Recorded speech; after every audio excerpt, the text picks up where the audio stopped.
తినుబండారాలు. రవి ఏ పని చెప్పినా నెమ్మదిగా చేసేవాడు. బాగా ఆలోచించి నిర్ణయం తీసుకునేవాడు. రవి రాను రాను అతి మంచివాడిగా పేరు తెచ్చుకున్నాడు.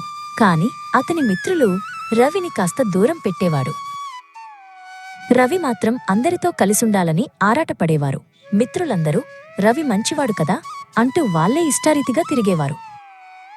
మేము మంచివాళ్లం కాదుగా అంటూ వాళ్లే ఇష్టారీతిగా తిరిగేవారు. రవి అప్పుడప్పుడు ఒంటరిగా ఉంటున్నానని బాధపడేవాడు. ఒకరోజు రవి ఇంట్లో రుచికరమైన వంటలు చేసుకుని ఇంటి ముందే కూర్చుని తింటున్నాడు. చాలామంది మిత్రులు రవి వద్దకు వచ్చి పలుకరించారు. అయినా రవి ఏదో ఒకటి తింటూనే ఉన్నాడు. కాని ఎవ్వరికీ తినే పదార్థాలు పెట్టడం లేదు. అయ్యో, రవి గంటల తరబడి రకరకాల పదార్థాలు తింటున్నాడు.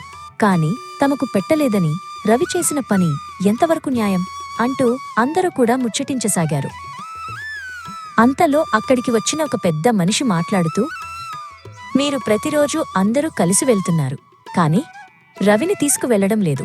మీరే అందరూ కలిసి ఉంటున్నారు, తింటున్నారు. మరి రవిని కలుపుకోవడం లేదు. ఇది ఎంతవరకు న్యాయం అని అన్నాడు. అందరూ ఒకరి ముఖం ఒకరు చూసుకున్నారు. అంతలోనే రవి మూట నిండా తినుబండారాలతో వచ్చి అందరికీ పంచారు.